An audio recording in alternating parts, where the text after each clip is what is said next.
ఓం శాంతి. March 9వ తారీఖు 2024 ప్రాతఃమురళి. ఓం శాంతి. బాబ్దాదా మధువనము. ఈరోజు మధుర మహావాక్యాలు. బాబా చెప్తున్నారు, మధురమైన పిల్లలు ఇప్పుడు తిరిగి వెళ్ళాలి. అందుకే పాత దేహము మరియు పాత ప్రపంచము నుండి అతీతంగా అవ్వండి. మీ బ్యాటరీని ఛార్జ్ చేసుకునేందుకు యోగ భట్టీలో కూర్చోండి. ప్రశ్న: యోగంలో బాబా నుండి పూర్తి కరెంట్ ఏ పిల్లలకు లభిస్తుంది? జవాబు: ఎవరి బుద్ధైతే బయట భ్రమించదో, ఎవరైతే స్వయాన్ని ఆత్మగా భావిస్తూ బాబా స్మృతిలో ఉంటారో వారికి బాబా నుండి కరెంటు లభిస్తుంది. తండ్రి పిల్లలకు సకాష్ను ఇస్తారు. పిల్లల పని తండ్రి ఇచ్చే కరెంటును క్యాచ్ చేయడము. ఎందుకంటే ఆ కరెంటుతోనే ఆత్మరూపీ బ్యాటరీ ఛార్జ్ అవుతుంది, శక్తి వస్తుంది, వికర్మలు వినాశనమవుతాయి. దీనినే యోగ అగ్ని అని అంటారు. దీనిని అభ్యాసము చేయాలి. ఓం శాంతి. భగవాను వాచ: ఇప్పుడు పిల్లలకు ఇల్లు కూడా గుర్తుకు వస్తుంది. తండ్రి అయితే ఇల్లు మరియు రాజధాని యొక్క విషయాన్నే వినిపిస్తారు. మరియు పిల్లలు కూడా ఆత్మలమైన మా ఇల్లు ఏది, ఆత్మ ఏమిటి అనేది అర్థం చేసుకున్నారు. బాబా వచ్చి మమ్మల్ని చదివిస్తారు అన్న విషయాన్ని కూడా బాగా అర్థం చేసుకున్నారు. తండ్రి ఎక్కడి నుండి వస్తారు? పరంధామం నుండి. అంతేగాని పావన ప్రపంచాన్ని తయారు చేయడానికి పావన ప్రపంచం నుండి వస్తారని అనరు. అలా కాదు. తండ్రి అంటారు, నేను సత్యయుగ పావన ప్రపంచం నుండి రాలేదు. నేను ఇంటి నుండి వచ్చాను. ఆ ఇంటి నుండే పిల్లలైన మీరు కూడా పాత్రను అభినయించడానికి వచ్చారు. నేను కూడా డ్రామా ప్లాన్ అనుసారంగా ప్రతి 5000 సంవత్సరాల తర్వాత ఇంటి నుండి వస్తాను. నేను ఉండడం ఇంట్లో పరంధామంలో ఉంటాను. తండ్రి ఒక పట్టణము నుండి వచ్చినట్లు ఎంతో సహజంగా అర్థం చేయిస్తారు. వారంటారు, ఏ విధంగా మీరు పాత్రను అభినయించడానికి వచ్చారో అలా నేను కూడా అక్కడి నుండి పాత్రను అభినయించడానికి డ్రామా ప్లాన్ అనుసారంగా వచ్చాను. నేను నాలెడ్జ్ఫుల్. డ్రామా ప్లాన్ అనుసారంగా నాకు అన్ని విషయాలను గురించి తెలుసు. కల్పకల్పము నేను ఇదే విషయాన్ని మీకు వినిపిస్తాను. మీరెప్పుడైతే కామచితిపై నల్లగా అయ్యి భస్మమైపోతారో అప్పుడు నేను మీకు వినిపిస్తాను. అగ్నిలో మనుషులు నల్లగా అయిపోతారు కదా, మీరు కూడా నల్లగా అయిపోయారు.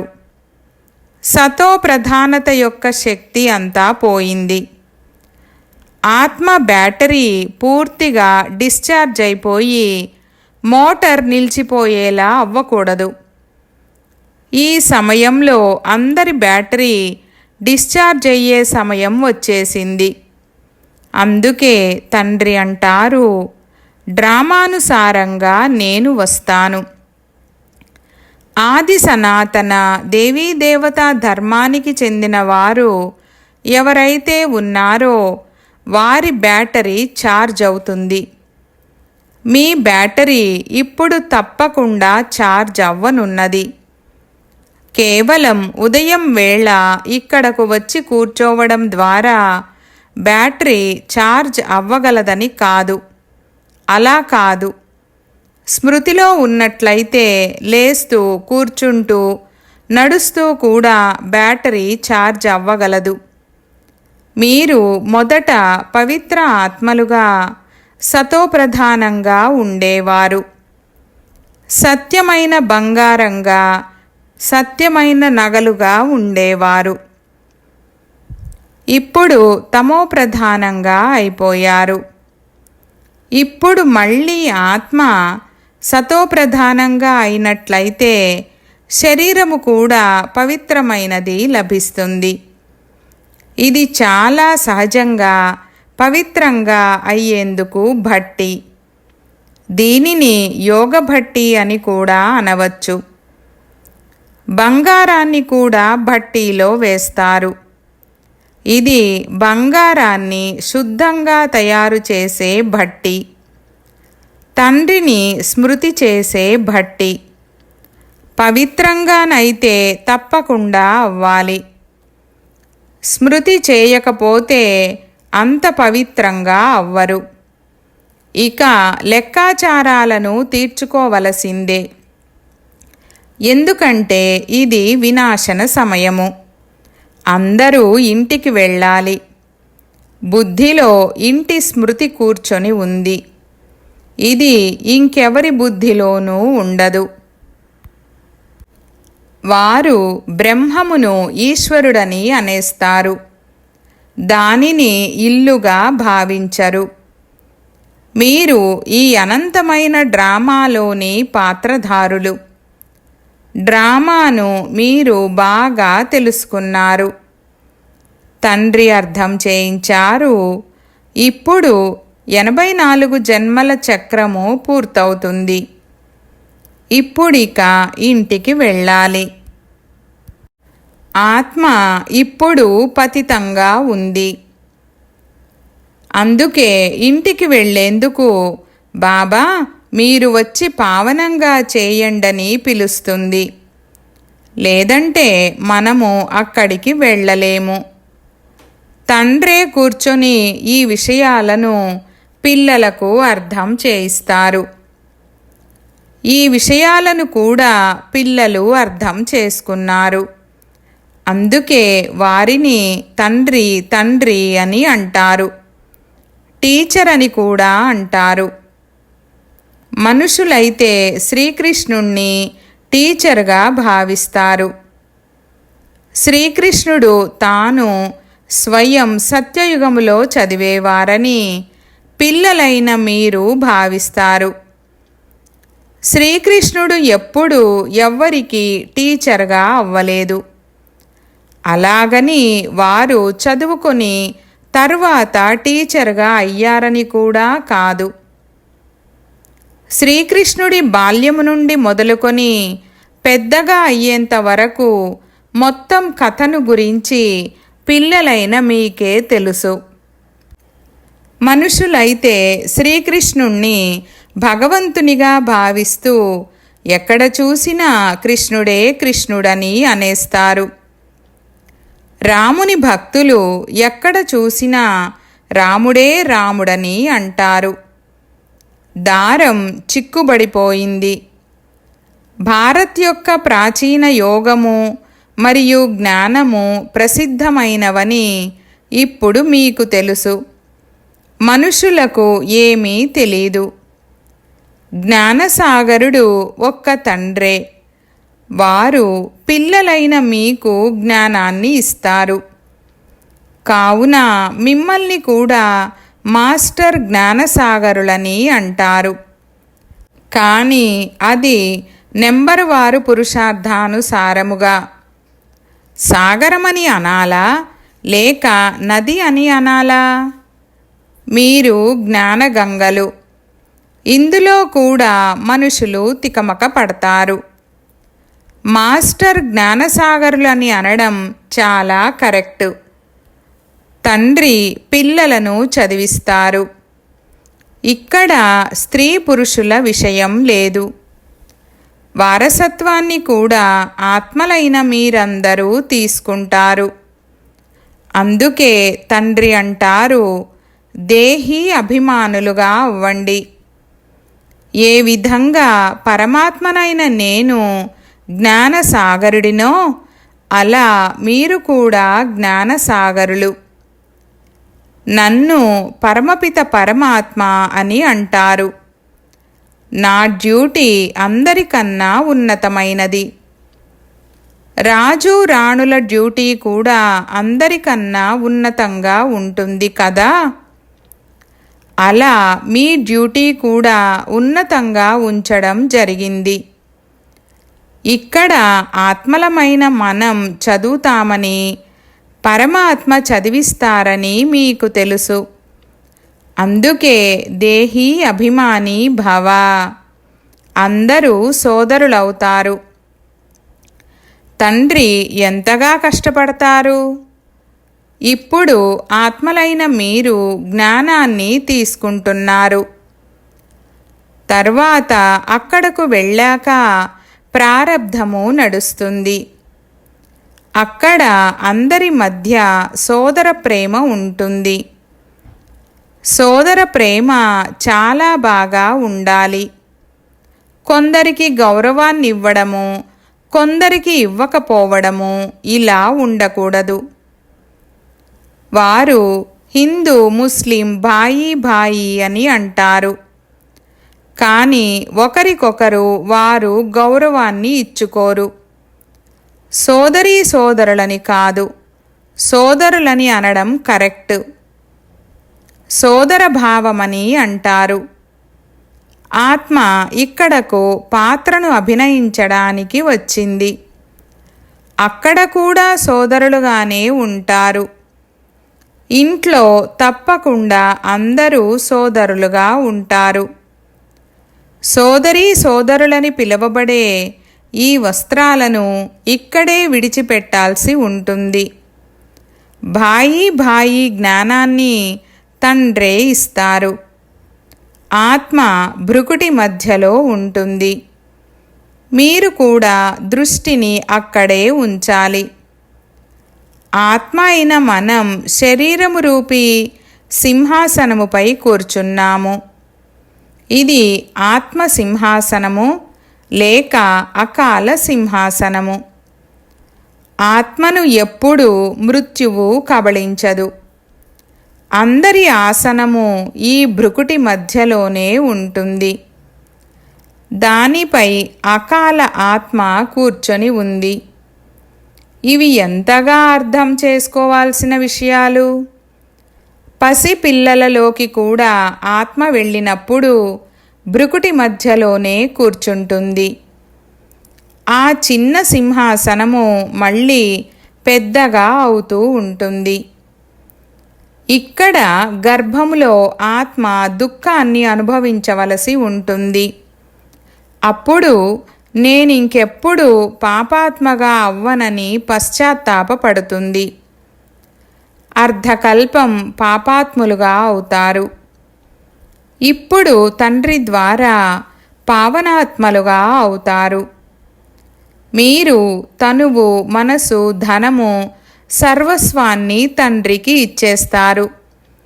ఇంతటి దానము గురించి ఎవరికీ తెలీదు. దానాన్ని తీసుకునేవారు మరియు ఇచ్చేవారు కూడా భారత్లోకే వస్తారు. ఇవన్నీ అర్థం చేసుకోవలసిన సూక్ష్మమైన విషయాలు. భారత్ ఎంతటి అవినాశీ ఖండముగా అయ్యింది. మిగిలిన ఖండాలన్నీ అంతమవ్వనున్నాయి. ఇది రచింపబడి ఉన్న డ్రామా. ఇది మీ బుద్ధిలో ఉంది. ఇది ప్రపంచానికి తెలీదు. దీనిని జ్ఞానమని అనడం మంచిది. జ్ఞానము సంపాదనకు ఆధారము. దీని ద్వారా ఎంతో సంపాదన కలుగుతుంది. తండ్రిని స్మృతి చేయండి. వారు ఈ జ్ఞానాన్ని కూడా ఇస్తారు. మళ్ళీ సృష్టి చక్ర జ్ఞానాన్ని కూడా ఇస్తారు. ఇందులో శ్రమ ఉంది. ఆత్మలమైన మనం ఇప్పుడు తిరిగి వెళ్ళాలి. అందుకే ఈ పాత ప్రపంచము మరియు పాత శరీరము నుండి ఉపరామముగా ఉండాలి. దేహసహితంగా ఏదైతే చూస్తున్నారో అదంతా అంతమవ్వనున్నది. ఇప్పుడు మనం ట్రాన్స్ఫర్ అవుతాము. ఈ విషయాలను తండ్రే తెలియజేయగలరు. ఇది చాలా పెద్ద పరీక్ష. దీనిని తండ్రే చదివిస్తారు. ఇందులో పుస్తకాలు మొదలైన వాటి అవసరం లేదు. తండ్రిని స్మృతి చేయాలి. తండ్రి 84 జన్మల చక్రాన్ని అర్థం చేయిస్తారు.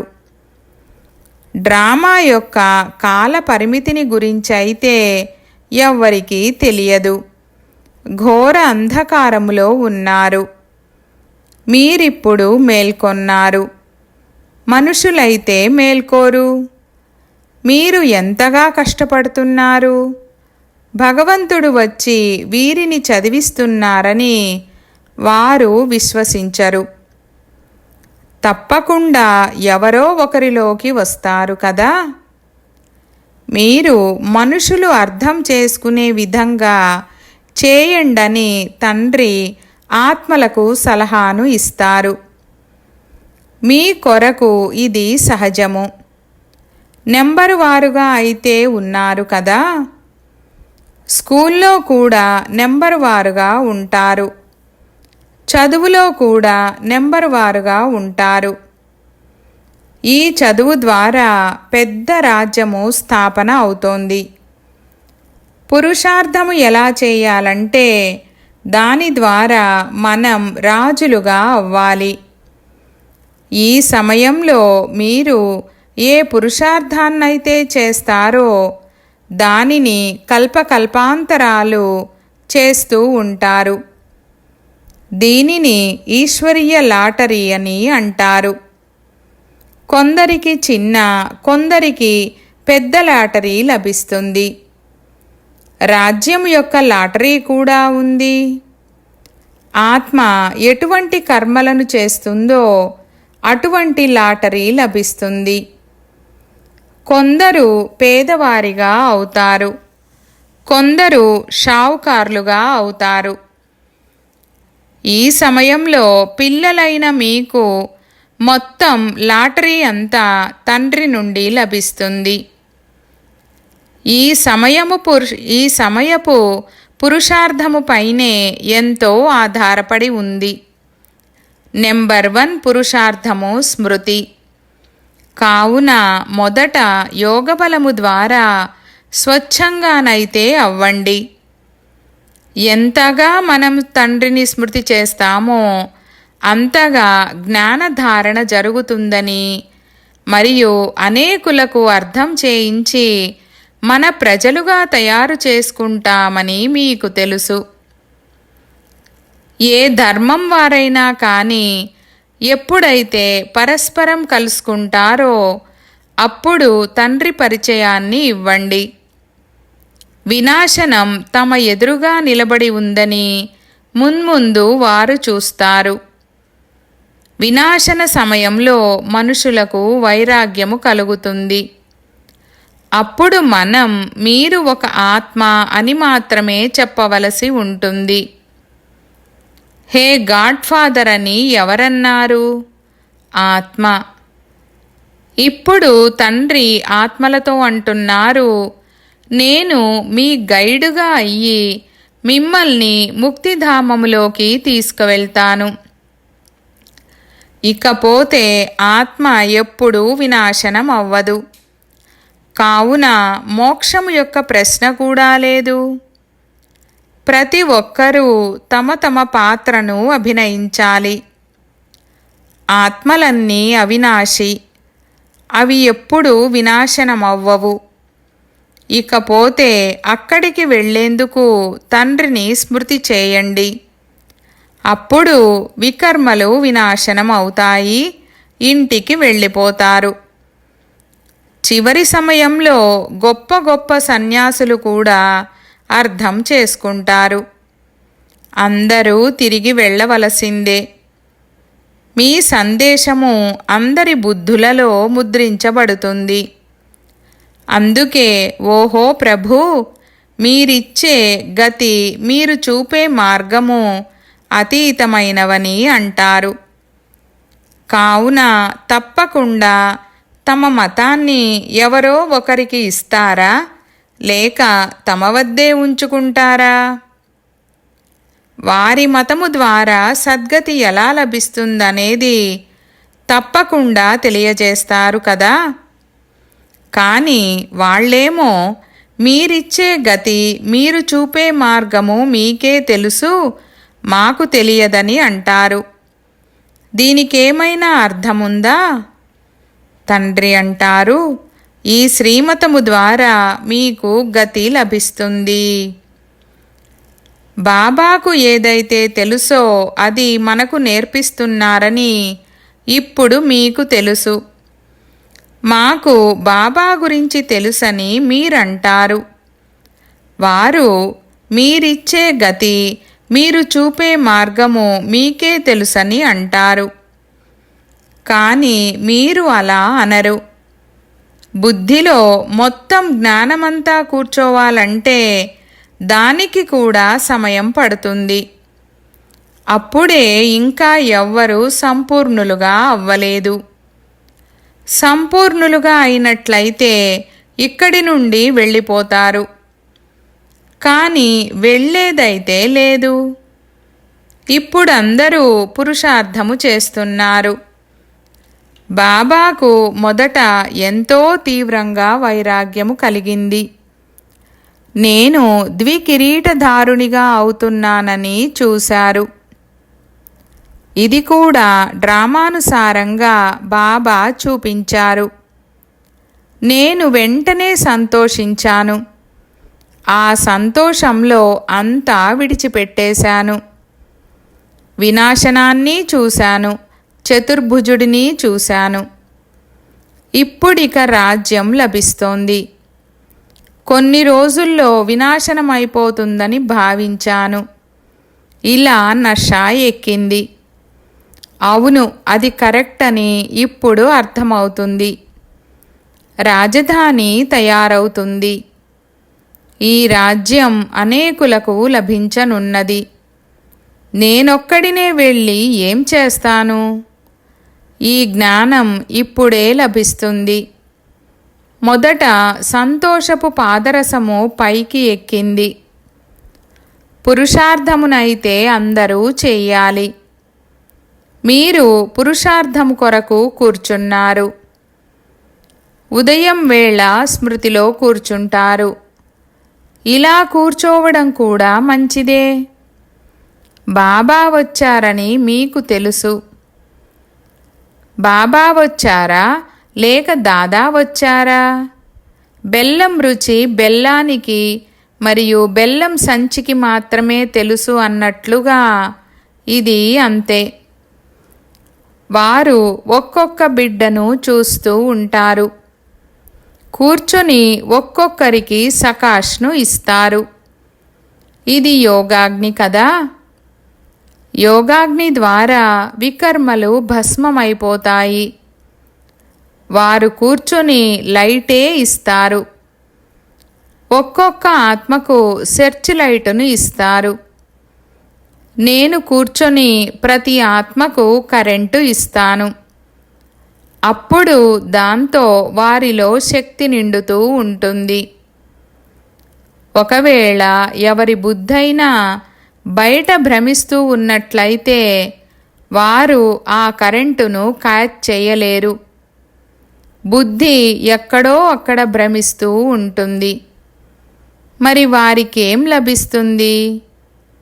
ప్రేమ ఇస్తే ప్రేమ లభిస్తుందని అంటారు. బుద్ధి బయట భ్రమిస్తూ ఉన్నట్లయితే బ్యాటరీ ఛార్జ్ అవ్వదు. తండ్రి బ్యాటరీని ఛార్జ్ చేయడానికి వస్తారు. సేవ చేయడం వారి కర్తవ్యము. పిల్లలు సేవను స్వీకరిస్తారా లేదా అన్నది వారి ఆత్మకే తెలుస్తుంది. ఏ ఆలోచనలతో కూర్చున్నారన్న విషయాలన్నీ తండ్రి అర్థం చేయిస్తారు. నేను కూడా పరమ ఆత్మను. బ్యాటరీనైన నాతో మీరు యోగాన్ని జోడిస్తారు. నేను కూడా సకాష్ను ఇస్తాను. ఎంతో ప్రేమగా ఒక్కొక్కరికి సకాష్ను ఇస్తాను. మీరు తండ్రిని స్మృతి చేయడానికి కూర్చుంటారు. బాబా అంటారు, నేను ఒక్కొక్క ఆత్మకు సకాష్ను ఇస్తాను. ఎదురుగా కూర్చొని లైట్ ఇస్తాను. కానీ మీరైతే అలాగా చెయ్యరు. దానిని అందుకునేవారు అందుకుంటారు మరియు వారి బ్యాటరీ ఛార్జ్ అవుతుంది. బాబా రోజురోజుకు యుక్తులనైతే తెలియజేస్తూ ఉంటారు. కానీ అర్థం చేసుకున్నారా లేదా అన్నది నెంబర్ వారుగా విద్యార్థులపై ఆధారపడి ఉంటుంది. మీకు చాలా తాజా సరుకు లభిస్తోంది, కానీ దానిని అరిగించుకోవాలి కూడా కదా. ఇది చాలా పెద్ద లాటరీ. ఇది జన్మ జన్మాంతరాల కల్పకల్పాంతరాల లాటరీ. దీనిపై పూర్తి అటెన్షన్ను ఉంచాలి. బాబా నుండి మనం కరెంటు తీసుకుంటున్నాము. తండ్రి కూడా భృకుటి మధ్యలో వీరి ప్రక్కన కూర్చున్నారు. మీరు కూడా స్వయాన్ని ఆత్మగా భావిస్తూ తండ్రిని స్మృతి చెయ్యాలి, అంతేకాని బ్రహ్మను కాదు.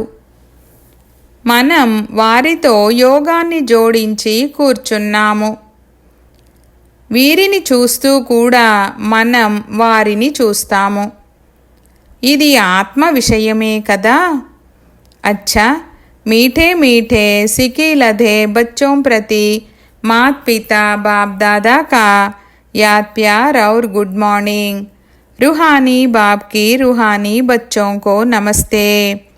हम रूहानी बच्चों की रूहानी बाप दादा को याद प्यार गुड मॉर्निंग और నమస్తే నమస్తే బాబా నమస్తే. ధారణ కొరకు ముఖ్య సారము. 1వ పాయింట్, ఆత్మను స్వచ్ఛంగా తయారు చేసుకునేందుకు ఉదయమే లేచి తండ్రి నుండి సెర్చ్ లైటును తీసుకోవాలి. బుద్ధి యోగాన్ని బయట నుండి తొలగించి ఒక్క తండ్రితో జోడించాలి. తండ్రి ఇచ్చే కరెంటును క్యాచ్ చేయాలి. 2వ పాయింట్, పరస్పరంలో సోదర భావముతో కూడిన సత్యమైన ప్రేమతో ఉండాలి. అందరికీ గౌరవాన్ని ఇవ్వాలి. ఆత్మారూపీ సోదరుడు అకాల సింహాసనముపై విరాజమానమై ఉన్నారు. అందుకే భృకుటిలోనే చూస్తూ మాట్లాడాలి. వరదానము. మీ సంపర్కము ద్వారా అనేక ఆత్మల చింతలను తొలగించే సర్వులకు ప్రియ భవ. వివరణ. వర్తమాన సమయంలో వ్యక్తులలో స్వార్థభావము ఉన్న కారణంగా మరియు వైభవాల ద్వారా అల్పకాలిక ప్రాప్తి లభిస్తున్న కారణంగా ఆత్మలు ఏదో ఒక చింతలో వ్యాకులంగా ఉన్నారు. శుభచింతక ఆత్మలైన మీ కొద్ది సమయపు సంపర్కము కూడా ఆ ఆత్మల చింతలను తొలగించేందుకు ఆధారంగా అవుతుంది. ఈరోజు విశ్వానికి మీలాంటి శుభచింతక ఆత్మల అవసరముంది. అందుకే మీరు విశ్వానికి అతి ప్రియులు. స్లోగన్. వజ్రతుల్య ఆత్మలైన మీ మాటలు కూడా రత్న సమానంగా విలువైనవిగా ఉండాలి. ఓం శాంతి.